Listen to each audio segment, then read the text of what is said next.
Balitang USM. Isang bagong gusaling pang-akademiko ang opisyal na i-turn over sa University of Southern Mindanao Libungan nitong ika-12 ng Marso taong kasalukuyan.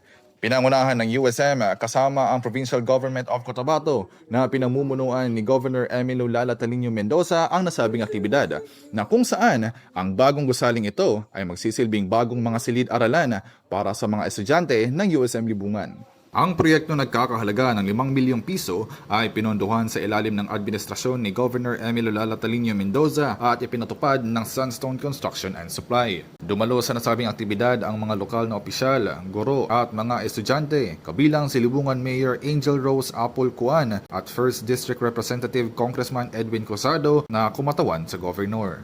Sa kanyang mensahe, binigyang diin ni Congressman Cruzado ang kahalagahan ng patuloy na pagpapalakas ng infrastruktura sa edukasyon upang mas marami pang kabataan ang mabigyan ng dekalidad na pag-aaral. Ayon sa kanya, magsisilbing mahalagang pasilidad ang bagong gusali upang suportahan ang lumalaking bilang ng mga estudyante sa USM Libungan.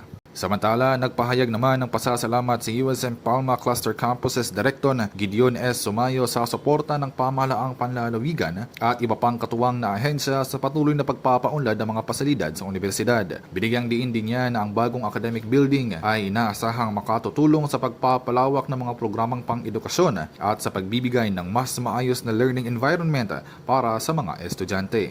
Kami dito sa USM Palma, particularly sa Libungan Campus, ay nagpapasalamat kay Governor Emilio Lalatalino Mendoza sa bago niyang binigay na 5 classroom academic building na magagamit po ng ating mga estudyante para po sa kanilang mga general education courses. Kami po ay nagpapasalamat dahil nabigyan ng pagkakataon ng ating mga estudyante na magkaroon ng panibagong pasilidad para sa maganda at quality education na kanilang ma-experience dito sa USM Libungan Campus. Bahagi ang turnover ng gusali sa layunin ng USM na palakasin ang access sa higher education sa iba't ibang bahagi ng Cotabato Province. Samantala, inaasahang lalong mapapalawak pa ang mga serbisyong pang-edukasyon ng universidad sa tulong ng mga bagong pasilidad, katulad na lamang ng bagong academic building. Mula dito sa USM Libungan, para sa Balitang USM, ako si Carl Waron Baldesimo.